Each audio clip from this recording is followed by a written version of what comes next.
अंतस प्रणाम। अंतस फाउंडेशन के इस साप्ताहिक कार्यक्रम अंतस यात्रा में आप सबका बहुत बहुत स्वागत है। हमारे दर्शक जो लगातार इस कार्यक्रम से जुड़े हैं उन्हें अच्छी तरह से पता होगा कि अंतस यात्रा हमें एक मनुष्य को स्वयं मनुष्य से ही जोड़ने का कार्य करता है। आत्मा और परमात्मा दोनों एक ही हैं, बस फर्क है हमें समझ में नहीं आता है कि परमात्मा हमारे आत्मा के अंदर ही निहित है। आत्मा को परमात्मा से जोड़ने का कार्य अंतस यात्रा के इस कार्यक्रम में किया जाता है। अंतस यात्रा डॉक्टर शैल वर्मा द्वारा प्रस्तुत किया गया कार्यक्रम है। डॉक्टर शैल वर्मा जी संस्कृत की प्राध्यापिका रह चुकी हैं। इलाहाबाद यूनिवर्सिटी में इन्होंने पीएचडी करने के साथ साथ वहां पर अध्यापन कार्य किया है। अंतस यात्रा के इस प्रोग्राम में उपनिषद पर हमारी चर्चा चल रही है। उपनिषद में के कई भाग हैं, कई उपनिषद हैं, जिसमें से कठोपनिषद पर डॉक्टर शैल वर्मा जी की चर्चा चल रही है। आज हम फिर से अपनी उसी चर्चा को, जिस पर पिछले एपिसोड में बातें हुई थी, आज आगे उसी कार्यक्रम को लेकर डॉक्टर शैल वर्मा जी आ रही हैं। तो स्वागत है डॉक्टर शैल वर्मा जी का। जी नमस्कार। अंतस प्रणाम। अंतस फाउंडेशन के अध्यक्ष महोदय, संचालिका महोदय एवं पूरी टीम को मेरा नमस्कार है। और जी बहुत बहुत स्वागत है। जैसा कि हम सब जानते हैं कि अंतस यात्रा में हम अध्यात्म की यात्रा की ओर उन्मुख होते हैं, उससे जुड़ते हैं, क्योंकि बाह्य विषयों की ओर तो हम हमेशा लगे ही रहते हैं, हर पल बाह्य विषयों पर ही ध्यान रहता है। तो अंतस यात्रा का ये कार्यक्रम जो है, ये थोड़ी देर के लिए हमें अंतर्मुखी करने को विवश करता है कि हम अंतर्मुख हो, अपने स्वयं को स्वयं से जोड़ें, शांति करें। हाँ जी। और जो है थोड़ा सा आत्म विषयक चिंतन करें। जिन शास्त्रों से, जिन उपदेशों से, उपनिषदों से हमें आत्म विषयक चिंतन, आत्म विषयक बोध की जानकारी होती है, पहले हम उसको लें, तभी हम आगे उसमें सफल हो पाएंगे। तो इसी यात्रा के दौरान पिछले सत्र में, पिछले सोमवार को हमने कठोपनिषद पर चर्चा की थी, जिसमें वाजश्रवस उद्दालक ऋषि के पुत्र नचिकेता की कथा वर्णित की गई, शुरू की गई। और उसमें हमने ये सुना कि वाजश्रवस ने विश्वजित नामक यज्ञ किया और उसमें उन्होंने वृद्ध गायें दान में दी। वृद्ध गौओं को दान में देते हुए देख करके उनके बालक पुत्र नचिकेता ने पिता से कहा कि वे इस तरह की वृद्ध और शक्तिहीन गायों को दान दे रहे हैं, जिससे उन्हें कोई पुण्य नहीं होगा बल्कि पाप का भाग ही होना पड़ेगा। और जो आनंद से रहित लोग हैं, अर्थात उनको नरक का गामी होना पड़ेगा। इसलिए उन्होंने बारंबार प्रश्न पूछा पिता से कि पुत्र भी रत्न होता है, पुत्र भी धन होता है, तो पिता अपने पुत्र को किसको देंगे? वो पूछा कि आप मुझे किसको देंगे? जब बार बार बालक के आग्रह को देखकर पिता नाराज हो गए और उन्होंने कहा, मैं तुम्हें मृत्यु को दूंगा। ये सुनकर बालक यमराज के यहाँ तक यात्रा करते हैं और वहां पहुंचते हैं। और ये कथा भी आगे यही बताया गया था कि वो यमराज 3 दिन के बाद अपने घर आते हैं। वहां नचिकेता को रुका हुआ देखकर नचिकेता से 3 वर मांगने को कहते हैं। नचिकेता क्योंकि ब्रह्मर्षि का पुत्र है और वो गुरुकुल में छात्रों के साथ अध्ययन करता है, इसलिए उसकी बुद्धि निरी बाल बुद्धि नहीं है, वो परिपक्व बुद्धि वाला है, गंभीर स्वभाव वाला है, धैर्य युक्त है और वो भारतीय संस्कृति का आदर्श पुत्र है। अगर हम लोग समझें, देखें तो भारतीय संस्कृति में आदर्श पुत्र जैसे ध्रुव हुए हैं और ये नचिकेता हुए हैं कि पिता ने क्रोध में कह दिया कि मैं तुम्हें मृत्यु को दूंगा, तो कहीं उनकी वाणी असत्यगामिनी न हो जाए, असत्यवादिनी न हो जाए, इसलिए उसको सत्य करने के लिए वो यमराज के यहाँ गए।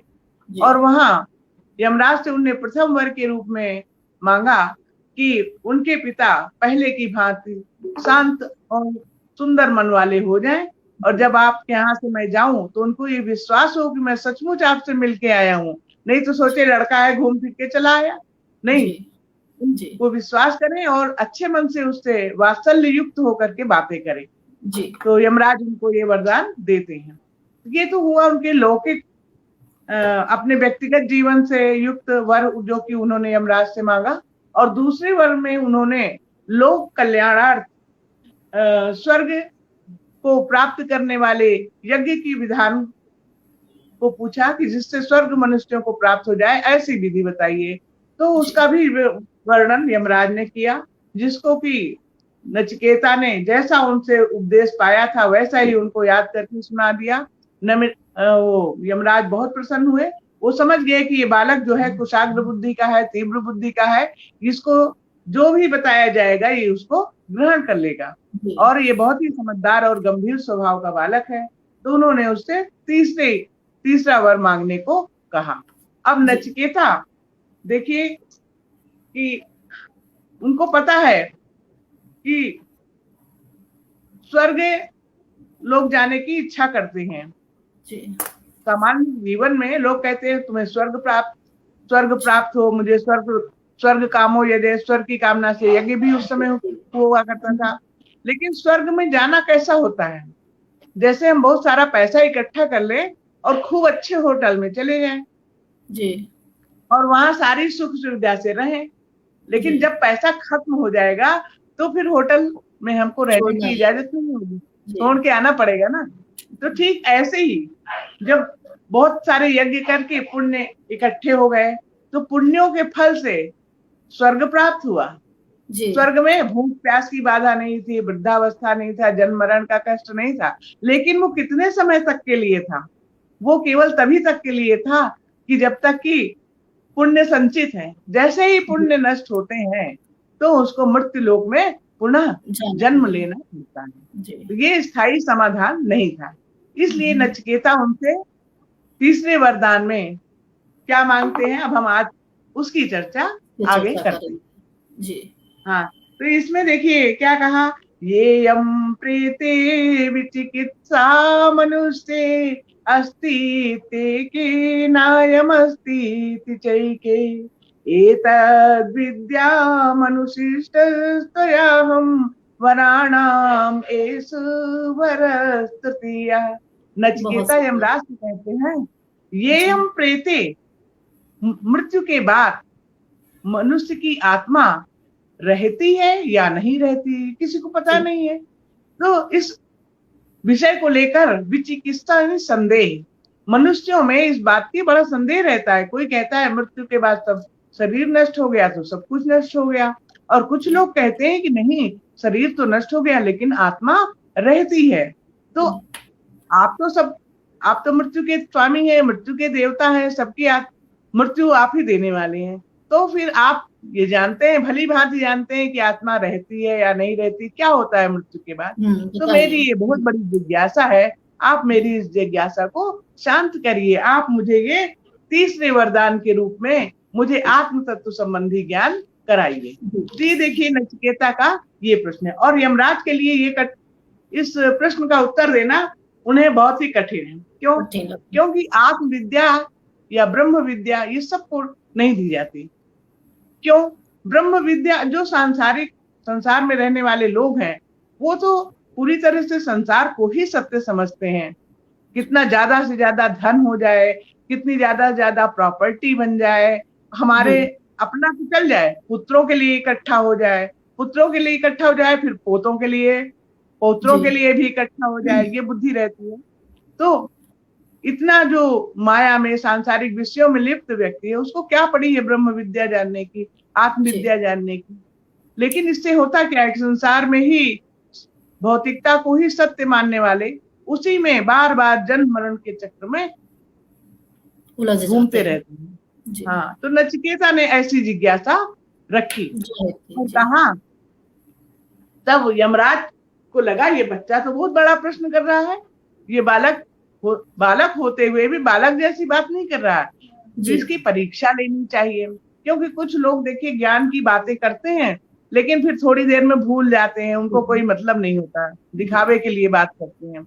लेकिन नचिकेता का कितना पक्का संकल्प है, कितना दृढ़ निश्चयी है, ये जानने के लिए उसकी परीक्षा यमराज ने ली। तो कैसे ली? यमराज ने कहा कि देवताओं ने भी इस विषय में बहुत शंका की, यानी आप तत्व जैसे सूक्ष्म विषय पर देवताओं ने आपस में बैठ करके इस संदेह को दूर करने का प्रयास किया और बहुत सारी बातें की, लेकिन वो भी इसको नहीं समझ सके। और तुम बालक होकर हट कर रहे हो कि तुमको आत्मविषय ज्ञान चाहिए, आत्मविषय बोध चाहिए। तो नचिकेता, हे नचिकेता, तुम मुझसे कोई दूसरा वर ले लो, इसके बदले में तुम मुझसे कोई दूसरा वर ले लो, लेकिन ये आत्मविषयक बात मुझसे मत पूछो।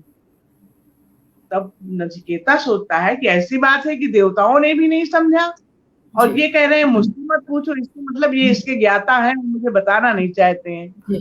तो वो कहते हैं कि देवताओं ने भी इस पर संदेह किया था, इसका मतलब कि आप इस विषय के ज्ञाता हैं, इस विषय को बताने वाला आपसे अतिरिक्त कोई दूसरा मिल ही नहीं सकता। मैं एक प्रश्न पूछना चाहूंगी, आत्म विषय का मतलब आत्मा है या मैं? आत्म विषयक मतलब आत्मा।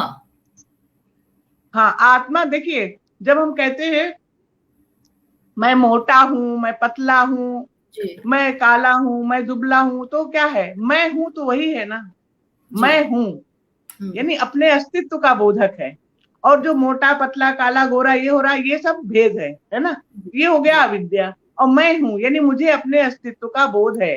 कुछ लोग कहते हैं मैं नास्तिक हूं, मैं तो आत्मा परमात्मा नहीं मानता। तो उनसे पूछो कि तुम अपने आप को मानते हो कि नहीं?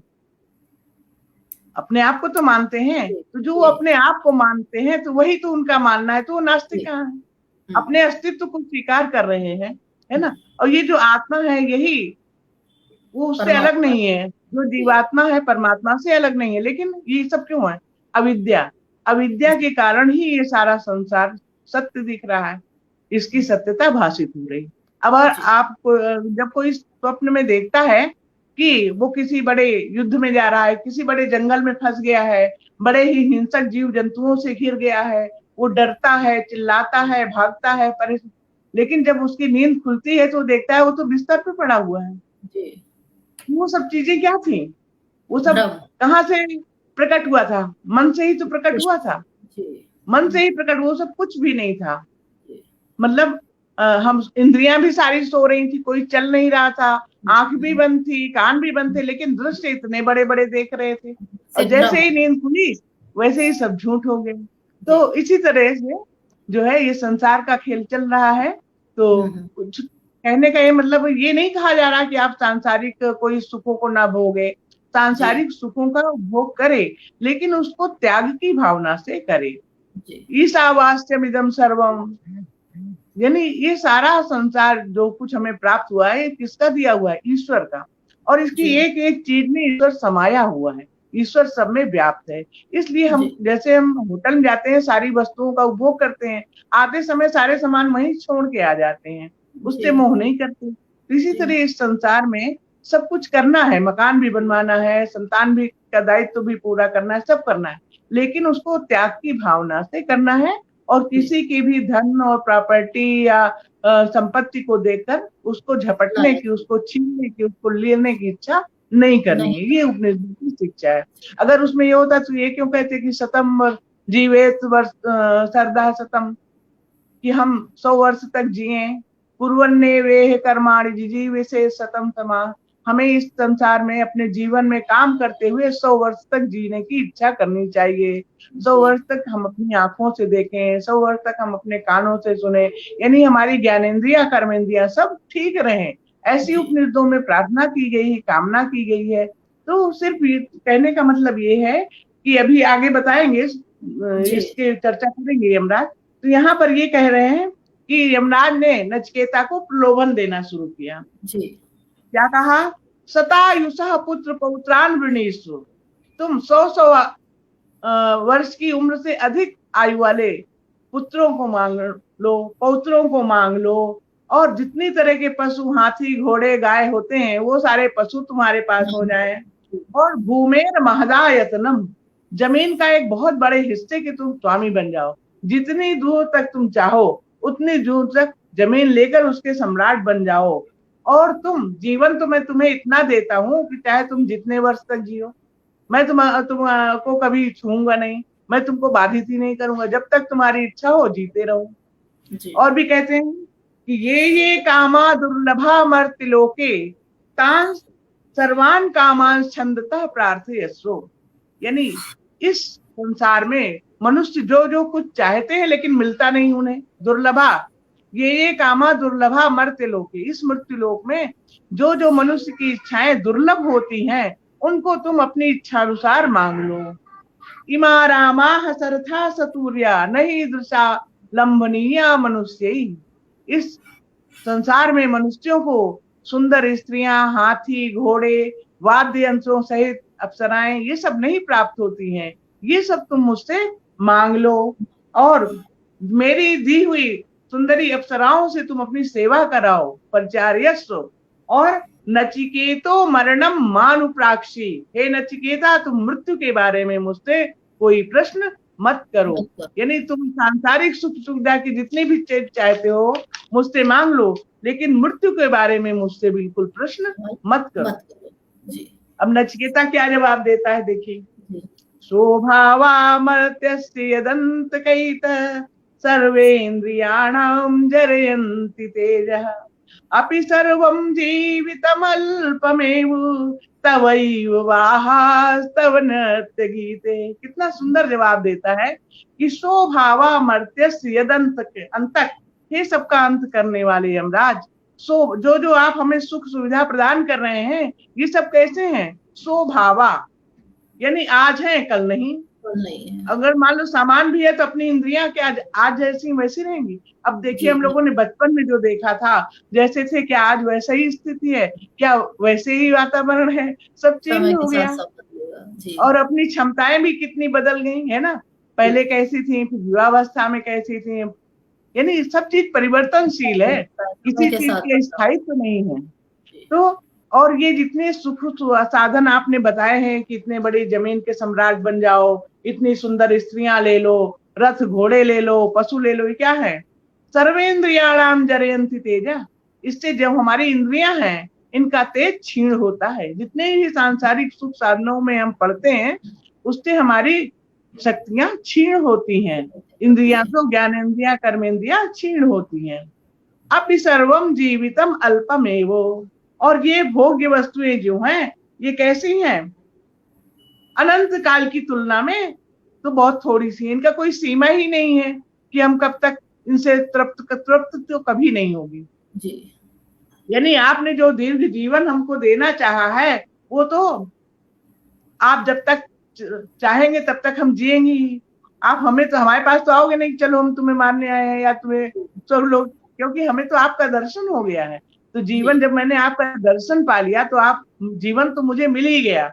लेकिन ये जो है न वित्तेन तर्पणीयो मनुष्यो, मनुष्य का स्वभाव है कभी भी धन से तृप्त नहीं होता है। उसको चाहे कितनी जमीन मिल जाए, कितनी प्रॉपर्टी हो जाए, लेकिन फिर भी उसको कुछ न कुछ कमी लगी ही रहती है। लप्स्यामहे वित्त मद्राक्षु चेत्वा, अगर हमने आपका दर्शन कर लिया है तो ये सब तो हमें आसानी से मिल ही जाएगा और इनकी मुझे इच्छा भी नहीं है। और जब तक आपका शासन है तब तक मैं जीवित रहूंगा, ये तो मुझे पता हो गया है जी। वरस तुम्हें वर्णीय सएवो, उन्होंने कहा था नचिकेतो मरणम मानुप्राक्षी, हे नचिकेता मृत्यु के बारे में मुझसे मत पूछो। और नचिकेता क्या कहता है? वरस तुम्हें वर्णीय सएव, मुझे तो वही वरदान चाहिए, मृत्यु के बारे में, आत्मा के बारे में आपको ज्ञान देना होगा, मुझे तो वही चाहिए जी। तब कह रहे हैं,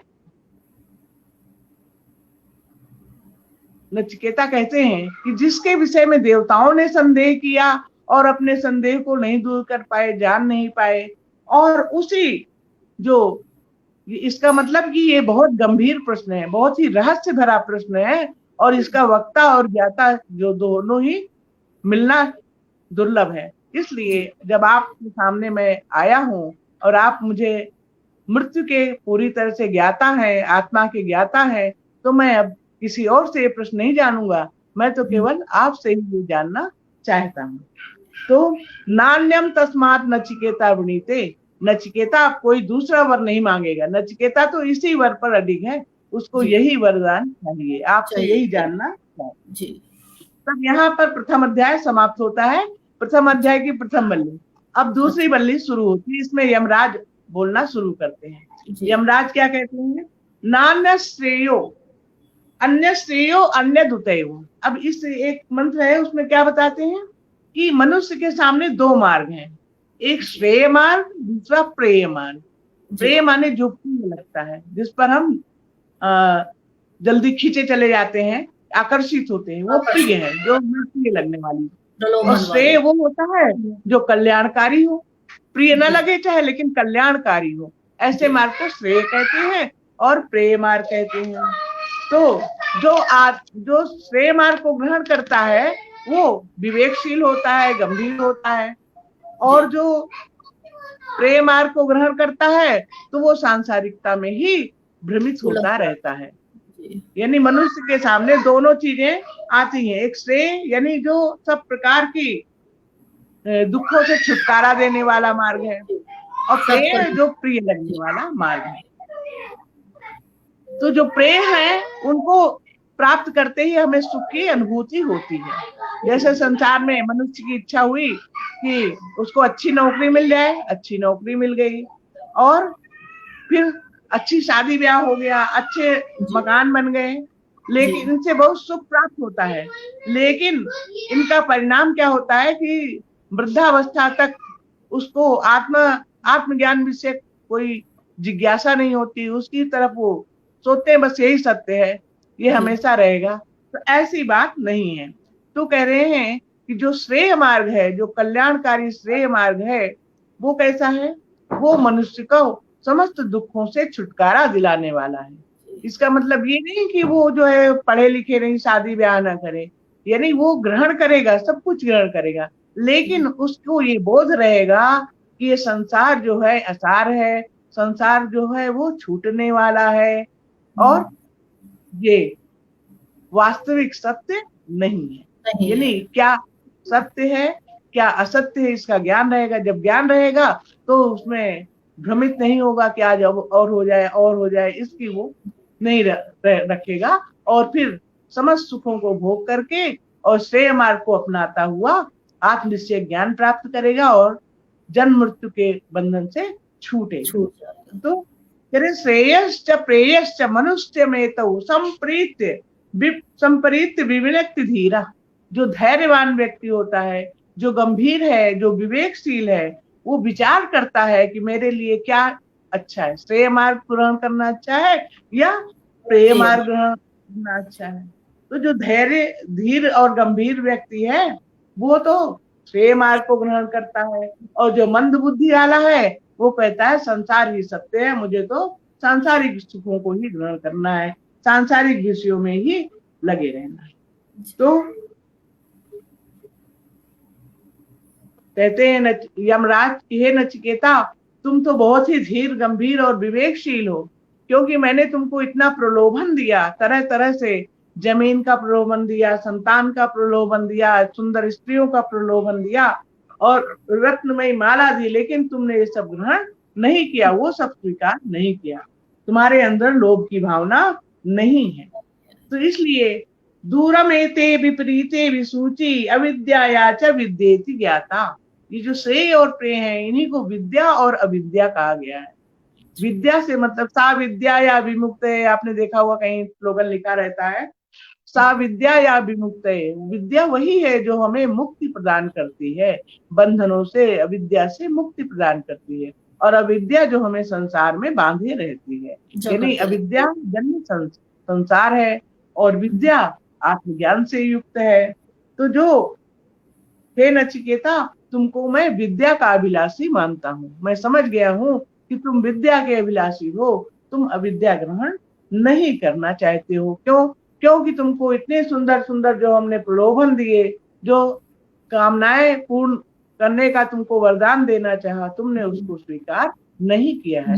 यानी तात्पर्य ये है कि अध्यात्म विद्या सबको प्रिय नहीं होती है, और ये पहले सबको बताई भी नहीं जाती थी जी। जो इसके प्रबल जिज्ञासु होते थे वो स्वयं ही जो आत्मा की अनुभूति करने वाले महात्मा है, ऋषि हैं, उनके पास जाकर लिया करते थे। लेकिन अब क्योंकि पाठ्यक्रम में भी रहता है, BA MA के में भी पढ़ाया जाता है, और वैसे भी जानना ही चाहिए हमारी क्या विरासत है, तो इसके बारे में हम चर्चा करते हैं, जानने की अपेक्षा करते हैं, क्योंकि जानेंगे तभी तो उस ओर उन्मुख होंगे, अगर जानेंगे नहीं तो उस मार्ग पर कैसे चलेंगे। आवश्यक है जी।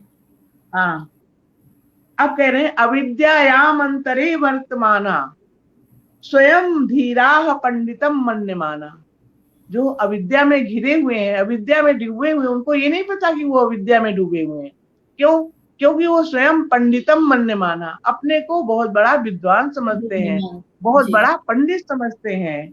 दंद्रम में माना पर्यंति मूढ़ा, और वे मूर्ख इधर उधर भटकते रहते। कैसे? अंधे नेव नियमाना यथा अंधा, जैसे कोई अंधा गुरु है, उसका शिष्य किसी अंधे को गुरु बना ले तो वो जैसे बिना रास्ते को देखते हुए ठोकर खाते हुए चलते रहते हैं, तो वैसे ही वो भी भटकता ही रहता है। संसार में भटकना क्या है कि एक इच्छा की पूर्ति हुई, तुरंत दूसरी इच्छा जागृत हो जाती है। आज एक अभिलाषा पूर्ण हुई कि पूरी होते ही दूसरी इच्छा जाग जाती, दूसरी कामना जाती, अब मुझे ये चाहिए, अब वो पूरा हुआ, अब ये कर लेते हैं, है ना। ये तो इसका कोई क्रम का अंत नहीं होता है। तो वही है पर्यंति मूढ़ा, मतलब संसार के चक्र में, सांसारिक वस्तुओं के प्रलोभन में मनुष्य घूमता रहता है, और वित्त के मोह में, धन के मोह में पड़ा हुआ व्यक्ति क्या करता है, वो परलोक, लोक परलोक की बात नहीं सोचता है। जो धन में ही बिल्कुल डूबा हुआ है, धन कमाने में, उसको लोक परलोक की चिंता नहीं होती। यानी वो ये नहीं सोचता कि मेरा क्या होगा मेरे बाद, वो ये तो सोचता है कि मैं इतने की बीमा करवा दूं, इतने का ये करा दूं कि मेरे पुत्र को भी सुख सुविधा रहे, और ज्यादा है तो पोते पोतियों को हो जाए। लेकिन ये कभी नहीं बैठकर सोचता कि मेरा इस अंत होने के बाद मेरा क्या होगा। तो अपने बारे में भी थोड़ा सोचे, अपने बारे में भी थोड़ा चिंतन करे, मौन रहे, तपस्या करे, साधना करे अपने बारे में। तो अयम लोकः नास्ति परीति, जो मनुष्य ये सोचता है कि परलोक नहीं है, यानी यही संसार ही सत्य है, इसके अलावा कुछ नहीं है, तो उसके लिए यमराज कह रहे हैं कि पुनः पुनर्वशम आपद्यते में, वो व्यक्ति तो बार बार मेरे ही वश में आता है, अर्थात मैं उसको बार बार जन्म और मृत्यु के बंधन में घुमाता रहता हूँ। हाँ, अब कह रहे हैं कि श्रवणायापि बहुभिर यो न लभ्या, ये जो आप जिस विषय में नचिकेता तुम जानना चाहते हो, तुम जानना चाहते हो कि मृत्यु के बाद आत्मा रहती है या नहीं, है ना, ये विषय कैसा है, बहुभिर न लभ्या, ये आप तत्व की दुर्बलता को जानना कोई साधारण बात नहीं है। और जगत में अधिकांश मनुष्य तो ऐसे हैं जो आत्म शब्द को सुनने को भी उन्हें नहीं मिलता, वो जानते ही नहीं कि आत्मा नाम की कोई चीज है, उनको इस विषय में सुनने को ही नहीं मिलता। और षड्वंतोपि बहवोयम न विद्यु, और बहुत से लोग सुन तो लेते कि हाँ आत्मा नाम की कोई चीज है, लेकिन वो उसके बारे में जानते नहीं। आश्चर्यो वक्ता कुशलो से लब्धा, तो इस विषय को जानने वाला जो है या बताने वाला है वो, और जो इसका ज्ञाता है उसको लोग आश्चर्य के समान देखते हैं कि अरे ये तो कोई आश्चर्य की बात बता रहा है। ये उसके लिए बहुत बड़े आश्चर्य की बात होती है कि ये कैसी चर्चा हो रही है, कौन सी बात बताई जा रही है। तो यानी आत्म विषयक चिंतन करने वाले, आत्म संबंधी चर्चा सुनने वाले, बोलने वाले, बात करने वाले, उसको गंभीरता से जानने का प्रयास करने वाले लोग बहुत ही दुर्लभ हैं। और ये आत्मा ऐसा है, सुविज्ञेय नहीं है, सरल नहीं है कि कोई बस पढ़े और जान ले, किसी से सुना और जान लिया, ऐसा ये विषय नहीं है, सुविज्ञेय नहीं है। और कोई सोचे कि हम बहुत चिंतन करते रहेंगे इसके बारे में, चिंतन करते रहेंगे, तो चिंतन करने से भी ये नहीं प्राप्त हो सकता। और अनन्य प्रोक्ते गतिरास्त्र नास्ति, अगर कोई दूसरा इसको बता रहा है, कोई सुन भी रहा है, तो देखिए सुनना भी, कभी कभी हम सुनते रहते हैं, हमारा ध्यान कहीं और भटक जाता है, कुछ सोचने लगते हैं, है ना। तो सुनने पर भी इसको प्राप्त करना दुर्लभ है, आसान नहीं है। और अड़ियान, ये बहुत ही सूक्ष्म तत्व है, सूक्ष्म से भी सूक्ष्म तत्व है। और अतर्क्यम, इसको तर्क से नहीं जाना जा सकता, क्योंकि जब हम किसी भी चीज में तर्क करते हैं तो तर्क में प्रश्न प्रतिप्रश्न करते हैं, भ्रमित होते हैं, उसी में ही भ्रमित होते रहते हैं। और ये तो बहुत ही सूक्ष्म विषय है। नैषा तर्केण मतिरापनेया, न ऐसा मति तर्केण आपनेया, यानी आत्मविषयक बुद्धि तर्क के द्वारा नहीं प्राप्त हो सकती है। और प्रेष्ठ नचिकेता को बहुत बहुत प्रिय मान रहे हैं, यमराज जो है नचिकेता को प्रेष्ठ कह रहे हैं, यानी तुम मेरे बहुत प्रिय हो। तो कह रहे हैं कि इसको किसी के द्वारा सुन करके या कहने पर भी नहीं जाना जा सकता। तुम तो सत्य वक्ता हो और धृतिर बतासी, बहुत ही धैर्यवान हो जी। तुम्हारे समान कोई भी इसको जानने और सुनने का इच्छुक नहीं होता है। यानी तुम आत्म तत्व को जानने के लिए ही जिज्ञासु हो और इसको जानने की इच्छा रखते हो, तुम दृढ़ संकल्प हो, तुम संकल्प से, तुम्हें सांसारिक सुख तुम्हारे संकल्प से डिगा नहीं सकेंगे। तो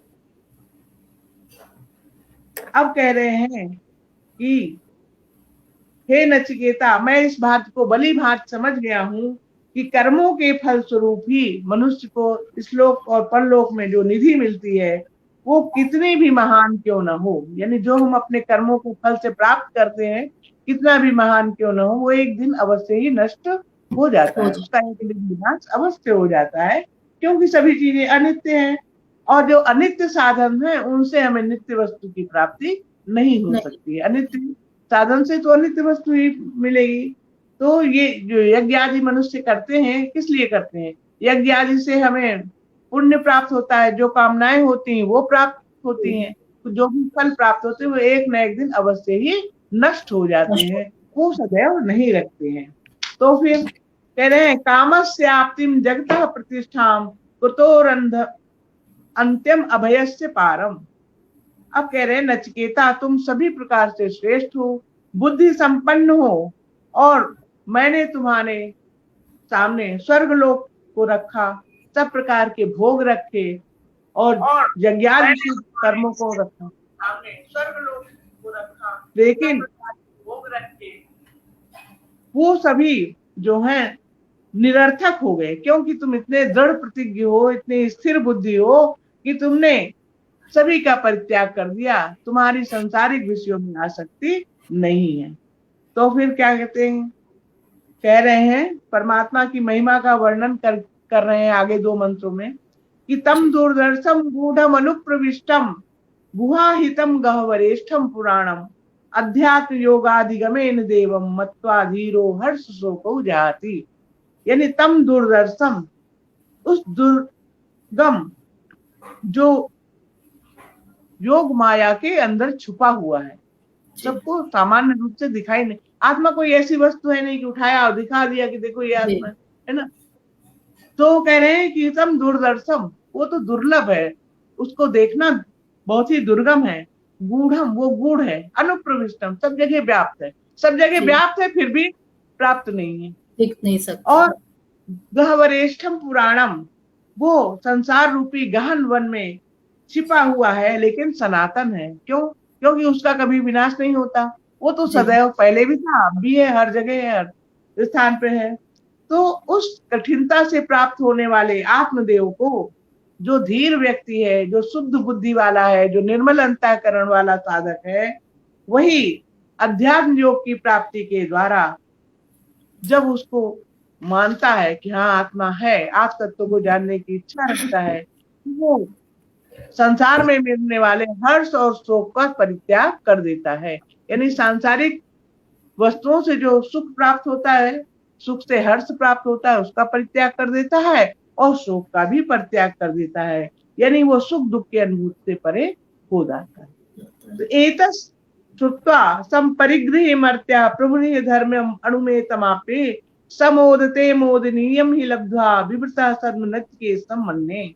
यानी अध्यात्म दृष्टक धर्ममय उपदेश को प्राप्त करके जो अनुभवी महापुरुषों से उसका ज्ञान प्राप्त करते हैं, तो अनुभवी जो जिसको आत्म तत्व का ज्ञान हो गया है, उसके पास जाकर उसको श्रद्धा पूर्वक सुनना चाहिए, श्रद्धा पूर्वक सुनना चाहिए, यानी उसमें कोई तर्क भी नहीं लगानी चाहिए। और फिर एकांत में ध्यान लगा करके उसका चिंतन करना चाहिए कि इन्होंने जो हमें बताया है वो है या नहीं है, ऐसा अपनी बुद्धि को उसमें स्थिर कर देना चाहिए। इस प्रकार साधना करने पर मनुष्य को आत्मा की अनुभूति होती है, और जब वो आप तत्व को समझने लगता है, उसको अपनी श्रद्धा से ग्रहण करने लगता है, तब वो परब्रह्म परमात्मा को प्राप्त कर लेता है, उनको अपने अनुभव में जान लेता है। और फिर उस आनंद रूपी, वो आनंद कैसा होता है, आनंद का समुद्र होता है, उस आनंद समुद्र में वो निमग्न हो जाता है। तो हे नचिकेता, तुम्हारे लिए इस अध्यात्म का द्वार खुला हुआ है, यानी हे नचिकेता तुम उसके योग्य अधिकारी हो। कहने अभी तो इन्होंने कहा, उसकी परीक्षा ले रहे थे कि ये कैसा उचित पात्र है कि नहीं, यानी आत्मविषयक ज्ञान देने के लिए उचित पात्रता होने जरूरी। अब कोई कहे कि हम जाके हम डायरेक्ट पीएचडी करेंगे तो उसका एडमिशन नहीं होगा, है ना। हर चीज की एक पात्रता होती है। इंटर्न प्रवेश लेना है, हाई स्कूल पास करना पड़ेगा। तो इसी तरह अध्यात्म विद्या जानने के लिए कि नचिकेता उचित योग्य अधिकारी है या नहीं है, इसके लिए अभी तक यमराज उसकी परीक्षा ले रहे थे। तो अब कहा कि अब तुम पास हो गए हो, क्यों तुम अध्यात्म विद्या को जानने के उचित अधिकारी हो, आगे वो उसको ज्ञान देंगे। हाँ जी। तो नचिकेता कहता है कि यदि आप मुझ पर प्रसन्न है, मैं नचिकेता समझ गया कि अब ये यमराज मुझसे प्रसन्न है और मुझे बताएंगे, तो कह रहे हैं कि आप आत्मा के बारे में मुझे सब कुछ बताइए, यानी जो उनका भूत वर्तमान भविष्य संबंधी जो भी ज्ञान है, आत्म विषयक जो भी ज्ञान है, और जिसको आप जानते हैं, जिसको आपने दर्शन किया है, वो सारा ज्ञान आप मुझे बता दीजिए। क्योंकि सर्वे वेदा यत् पदम आमनन्ति तपान सर्वाणि च वदन्ति यदि छंतो ब्रह्मचर्यम चरन्ति तत्ते पदम संग्रहेण ब्रूमिति। तब यमराज कहते हैं कि जिसका वर्णन सारे वेद करते हैं, जिस आत्मबोध का, आत्म तत्व का वर्णन, परमात्म तत्व का वर्णन सारे वेद करते हैं, और जितने तपस्वी हैं, तपस्या करने वाले हैं, तपस्या करने वाले भी जिसके बारे में बताते हैं, और जिसकी जानने की इच्छा से लोग ब्रह्मचर्य का पालन करते हैं, उन सबको मैं तुम्हें अब बताऊंगा। एतद्देव अक्षरम ब्रह्म एतद्देव अक्षरम परम, ये जो आप तत्व है अविनाशी, तो ओम इति एतत्, इसके पहले वाले जो बोला था कि तत्ते पदम संग्रहेण ब्रवीमि ओम इति एतत्, ये जो संक्षेप में मैं तुम्हें बताता हूँ कि जो तुम आप तत्व जानने के अभिलाषी हो, तो उसके लिए तुम्हें ओम पद को जानना चाहिए। ओम सब ध्यान करते हैं, साधना करते हैं, तो ओम क्या है, एतद्देव अक्षरम ब्रह्म, यही अक्षर ब्रह्म है, कभी नष्ट न होने वाला जो ओम है वही पर ब्रह्म है। अब देखिए योग दर्शन में भी कहा गया है तस्य वाचकः प्रणवः, यानी ईश्वर प्रणिधान से, ईश्वर की शरण में जाने से मनुष्य की चित्त शुद्धि होगा और योग साधना में ध्यान लगेगा। तो कैसे जाए, अब ईश्वर तो लोग तरह तरह, कोई कुछ नाम लेता है, तो कौन सा नाम ले, कह रहे तस्य वाचकः प्रणवः। वहां पर महर्षि पतंजलि ने कहा कि उस ईश्वर का वाचक नाम है, उसका वाचक यानी नाम, उसका नाम है ओम। ओम नाम से ही उसकी ध्यान साधना करनी चाहिए। और यहाँ देखिए यमराज भी वही कह रहे हैं, यमराज कह रहे हैं एतद्देव अक्षरम ब्रह्म, यही अक्षर ब्रह्म है। एतद्देव अक्षरम परम, यही परम अक्षरम है, यानी यही समग्र परम ब्रह्म है, यही परम पुरुषोत्तम है, और उसका ही नाम ओंकार है। एतद् ही अक्षरम ज्ञात्वा यो यदिच्छत तस्य तत्, जो इस अक्षर ब्रह्म को, ओम को जान लेता है, वह अपने अभीष्ट को प्राप्त कर लेता है, अभीष्ट रूप को प्राप्त कर लेता है। जिसने ओम का ध्यान लगा लिया, ओम की साधना कर ली, ओम की तपस्या कर ली, ओम का अनुभव कर लिया, वही वस्तुतः आत्मा को जान पाता है। जी एतदाम आलम्बनम श्रेष्ठम, ये ओंकार जो है पर ब्रह्म की प्राप्ति के लिए आलम्बन है। यानी जैसे हमको कहीं ऊपर चढ़ना है तो ऐसे नहीं चढ़ पाते, चढ़ाई में क्या करते हैं, कोई सहारा चाहिए, एक जी लकड़ी सीढ़ी। ले लेते हैं, उसको टिका टिका के चलते हैं। हाँ तो इसी तरह उस परमात्मा तक पहुंचने के लिए हमें क्या सहारा चाहिए, आलम्बन चाहिए, वो है ओम। ओंकार। एतद आलम्बनम श्रेष्ठम, एतद आलम्बनम परम, यही सबसे श्रेष्ठ परम आलम्बन है, इससे परे और कोई आलम्बन नहीं है, इसके अलावा कोई उपाय नहीं है उसको जानने का। एतद आलम्बनम ज्ञात्वा ब्रह्मलोके महीयते, और इसी आलम्बन को जान करके, इसको श्रद्धा और प्रेम पूर्वक इस पर ध्यान लगा करके जो इस पर निर्भर करता है वही परम गौरव पद को प्राप्त कर लेता है। और वो क्या है, इसकी साधना करने से क्या ज्ञान होता है, न जायते म्रियते वा विपश्चित् नान्यं कुतश्चित् न बभूव कश्चित्, अजो नित्यः शाश्वतो यम पुराणो न हन्यते हन्यमाने शरीरे। ये श्लोक तो गीता में भी आया है, श्रीमद् भगवद गीता में, और जी वहां भगवान कृष्ण ने अर्जुन को कहा है, और यहाँ पर कह रहे हैं कि यमराज आत्मा के शुद्ध स्वरूप को बतलाना चाह रहे हैं, और नचिकेता से कहते हैं न जायते म्रियते वा, यानी वो कभी न उत्पन्न होता है और न ही मरता खत्म। है, न मृत्यु को प्राप्त होता है। जी नायम कुतश्चित न बभूव कश्चित, और ये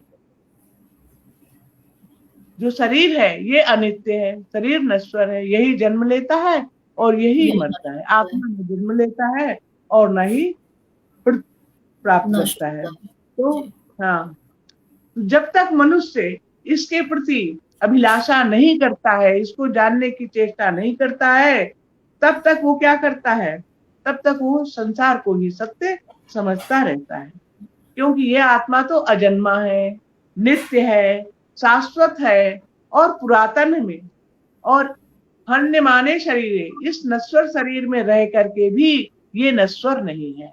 यानी जी जैसे आप देखते हैं कि घर में बिजली बल्ब भी लगा हुआ है, राड भी लगा हुआ है, टीवी भी चल रही है और तमाम सामान चल रहे हैं, सबके अंदर क्या है, बिजली बिजली। है।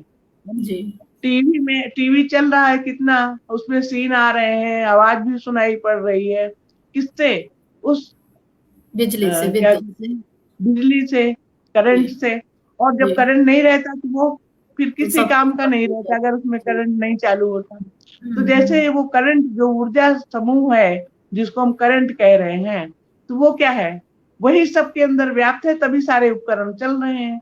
और जब जी वो नहीं चल रहा है तो सारे उपकरण बेकार बेकार पड़े और हैं। बंद हो तो इसी जाता है। जी तरह जो आत्म तत्व है उसके रहने पर ही ये शरीर क्रियाशील है, और उसके जी न रहने पर ये शरीर भी कुछ नहीं कर नश्वर। सकता। तो नश्वर कौन है, शरीर। जी शरीर नश्वर है, और इसमें आत्मा रहने वाली आत्मा वो अमर है। नश्वर नहीं है, वो तो अजन्मा है, शाश्वत है, नित्य है, पुरातन है। सत्य तो है। जी अनित्य है, अविनाशी जड़ शरीर है, और शरीर ही भोगों को भोगता है, और इससे इस शुद्ध तत्व आत्मा का कोई संबंध नहीं है। नहीं। तो ये अनादि और अनंत है। और अगर कोई हंता चेन मन्यते हंतुम, अगर कोई मारने वाला सोचता है कि मैंने इस आत्मा को मार दिया, तो और हतश्चेत मन्यते हतम, मरने वाला व्यक्ति सोचता है कि अरे इसने हमको मार दिया। तो ये दोनों उभव तो न विजानी, तो ये दोनों ही आत्म तत्व को नहीं जानते नहीं हैं। जानते हैं। क्योंकि ना ये किसी को मारता है, ना किसी के द्वारा मारा जाता है, ना यम जाते हंति न हन्यते, ना ये किसी के द्वारा मारा जाता है और ना ही ये किसी को मारता है। वस्तुतः मार सकते हैं। आत्मा न तो किसी को मारता है और न ही किसी के द्वारा मारा मारा जाता है। जाता इस तरह से उन यमराज ने नचिकेता को आप तत्व को समझाने के लिए प्रयास करना प्रारंभ किया है, और ये आगे भी प्रयास करेंगे। तो अच्छा, थोड़ा सा और बोल देते हैं बस। हाँ अणो जी रणीयान महतो महीयान, आत्मा सृजंतो निहितो गुहायाम, तमक्रतु पश्यति वीत शोको, धातु प्रसादात महिमानम आत्मना। यानी अणो रणीयान, अणु से भी अणु है। आप देखेंगे चींटी में भी आत्मा है, तभी वो चल जी फिर रही है, सब क्रियाशील है ना। और जो जी हाथी है उसमें भी उसमें आत्मा है। अब कोई कहे जी आत्मा का परिमाण बताओ कि कितनी बड़ी आत्मा है, नहीं तो वो बता तो सकते। सब जगह व्याप्त है। वो ऐसा चीज नहीं है कि जो वस्तु के रूप में बताया जाए। अणोर उसका कोई अणियान महतो महियान, यानी आत्मा से जंतु निहितो गुहायाम, आत्मा इस जंतु के शरीर के गुहा में स्थित है, यानी उसके में सूक्ष्म रूप से सर्वत्र व्याप्त होकर स्थित है। तमकृतु पश्यति वीत शोको, और जो कामना रहित व्यक्ति है, सांसारिक वस्तुओं में जिसकी कोई कामना नहीं रह गई है और जो चिंता रहित हो गया है, ऐसा विरला साधक है, वही परब्रह्म परमेश्वर की कृपा से ही इसको देख पाता है। जब परमेश्वर की कृपा होती है तभी वो इसको सुन पाता है, तभी वो जान पाता है, तभी उसकी इसके प्रति जिज्ञासा होती है, वरना इसका कोई शब्द भी सुनने को नहीं पाता है। आत्मा का आसीनो दूरम भजति शयानो याति सर्वतः, कस्तो मदा मदम देवम मदन्यो जातु मनत। इस तरह से उन्होंने आत्मा के लिए बताया है कि ये परमात्मा जो है, आत्मा स्वरूप परमात्मा जो है अचिंत्य शक्ति वाला है, उसके बारे में हम कोई कल्पना नहीं कर सकते, कोई बुद्धि से उसके रूप को नहीं बता सकते। तो इसमें सूक्ष्म से भी सूक्ष्म और महान से भी महान इसके लिए कहा गया है। और ये जब भगवान की परमेश्वर की कृपा होती है तो परमेश्वर की कृपा से ही इसको जानने की इच्छा होती है, और फिर देव कृपा से, परमेश्वर की कृपा से ही व्यक्ति उनके जानने के प्रति जिज्ञासु होता है और इच्छुक होता है। इस तरह से यहाँ पर इस तरह की चर्चा की गई है और हम समझते हैं कि आज काफी चर्चा हो चुकी है। तो बहुत इंटरेस्टिंग विषय है। हो सकता है मुझे खुद स्वयं में बहुत अच्छा लग रहा है ये जानकारियां पा करके। बहुत मुझे लगता है जितने भी दर्शक, जानकारी तो हमें लेनी ही चाहिए, तभी हम आगे कुछ सोचें करने के लिए। जानकारी देना और सुनने वाले को इसे काफी इंटरेस्ट के साथ सुनना भी बहुत आवश्यक है, क्योंकि ये चीजें सचमुच इंसान के लिए बहुत जरूरी हैं। आत्मा और परमात्मा ये बहुत कॉमन शब्द है, लेकिन सचमुच ये है क्या, इसका अनुभव करना, इसकी जानकारी रखना मनुष्य के लिए बहुत जरूरी है। तो आज कितनी अच्छी बात बताई कि श्रेय मार्ग और प्रेय मार्ग, जो केवल सांसारिक विद्याओं को पढ़ते हैं तो वो प्रेय मार्गी हैं, उसमें ही लिप्त रहते हैं, और जो श्रेय मार्गी वो प्रेय मार्ग का भी अनुभव करते हैं, लेकिन बाद में वो आत्मज्ञान को की ओर उन्मुख होते हैं। और दूसरी बात, ओम की बात भी बहुत अच्छी बताई कि जो ओम है वही आलंबन है, उसको जानकर ही हम आत्म तत्व का ज्ञान, परमात्म तत्व का ज्ञान प्राप्त कर सकते हैं। और ये कब न तो तर्क से प्राप्त हो सकता है और न ही बहस करने से प्राप्त हो सकता है, ये तो श्रद्धा से, जी, आत्मचिंतन और आत्मावलोकन से ही आत्मा का परमात्मा से मिलन हो ऐसा सकता है। जो ज्ञाता गुरु वो मिल जाए तो और अच्छी बात है, गुरु से ही प्राप्त होता है। और सारे शास्त्र, उपनिषद को तो यही कहा, आत्मा को एक शब्द कहा गया औपनिषद तत्व, जी, आत्मा को कहा गया औपनिषद। अगर उपनिषदें नहीं होती तो कोई आत्मा की तरफ ध्यान ही नहीं देता, जानता ही नहीं। तो उपनिषदों में ही आत्मा का वर्णन है। आप देखेंगे गीता में भी कहा गया है, सर्वोपनिषदो गावो दोग्धा गोपाल नंदना। जो गीता है, गीता लिखी महर्षि व्यास ने, तो उपनिषदें गाय हैं, उपनिषदों का ही दूध रूप सार लेकर गीता में रख दिया गया है। यानी उपनिषदों में क्या क्या बताया गया है, कौन सी महत्वपूर्ण बातें बताई गई हैं, गूढ़ बातें बताई गई हैं, उन वही सब बातें गीता में कही गई हैं। तो जितनी भी उपनिषदें हैं उसमें शुद्ध आत्म तत्व का बोध कराने का ऋषियों ने प्रयास किया है। और शुद्ध आत्म तत्व, परमात्म तत्व, और उसके लिए श्रद्धा होनी जरूरी है, क्योंकि केवल संसार ही सत्य नहीं है, संसार के आगे भी परम सत्य, ये भी बहुत बड़ा सत्य जान है। लेना चाहिए, संसार अवश्य तो जानना। एक भ्रम है, एक मिथ्या है। जो सत्य है वो तो संसार के परे है, और यही हम मनुष्य समझ नहीं पाते हैं। इस संसार को और स्वयं को ही सत्य मानते हैं, जबकि सत्य इसके अलावा कुछ है। बाल्यावस्था में बच्चा मिट्टी के खिलौने से खेलता है, तो मिट्टी के खिलौने की दुकान में जाता है तो उसको हाथी भी चाहिए, घोड़ा भी चाहिए, और जितनी तरह के देखेगा सब चीज चाहिए उसको। और उसको लाकर वो सोचता है कि उसके पास सारे खिलौने हो गए, उसमें बहुत मगन रहता है, बहुत ही खुश रहता है। लेकिन जब बड़ा होता है तो फिर उसको बेकार लगने है, क्योंकि वो समझ गया वो सारे मिट्टी है ना, उसको बेकार लगे। अब उसको सोने और चांदी की चीजें चाहिए, कि हमें जी। तरह तरह के आभूषण चाहिए, जमीन चाहिए, ये चाहिए, वो चाहिए। जी, और जब जी। सब कर लेता है, सब प्राप्त हो जाता है, तो अंत में फिर सोचता है जब सब कुछ छोड़ के जाने का बारी आए, तो तो ये सोचेगा कि ये हमारे तो सब किसी बेकार काम का नहीं। है। जी, हाँ, ये बहुत तो गूढ़ इसी रहस्य तरह है, मतलब मनुष्य की जिसे हम सब सुनते हैं, समझते हैं, लेकिन स्वीकार नहीं करना चाहते हैं। ये एक ऐसा हाँ, सत्य स्वीकार नहीं, स्वीकार आसक्ति का नहीं त्याग करना नहीं होता। जी, कठिन भी है, आसान नहीं है त्याग होना। बहुत मुश्किल है। लेकिन ये है कि ये हमारे शास्त्रों में लिखा है, तो हम उसको अध्ययन करें। बार बार अध्ययन करने से अवश्य ही कुछ तो सद्बुद्धि आएगी। जी, बिल्कुल। कम से कम किसी दूसरे का अनधिकार चेष्टा नहीं करेंगे, किसी दूसरे का कुछ लेने की, और सन्मार्ग पर चलेंगे। वही अध्यात्म मार्ग में, अंतस यात्रा में चलने का एक सफल प्रयास होगा। प्रयास रहेगा। जी, बहुत-बहुत धन्यवाद आपको इतनी अच्छी अद्भुत जानकारी देने के लिए। आपका स्वर भी बहुत अच्छा है, आप जो श्लोक पढ़ती हैं संस्कृत के वो भी बहुत आकर्षक लगता है और इतनी अच्छी जानकारी देने के लिए अंतस फाउंडेशन की ओर से आपका बहुत-बहुत धन्यवाद। और अगले सप्ताह फिर इसी समय, इसी दिन हाँ, हम इसी पर अभी चर्चा चलेगी। यही आगे चलेगा कठोपनिषद ही आगे अगला भाग हम अगले सोमवार को हाँ, शाम 5 इसके बजे ही आगे की बात बताइए। बताएँगे। जी, बहुत-बहुत धन्यवाद, बहुत-बहुत सभी को आभार। बहुत बहुत धन्यवाद, नमस्कार।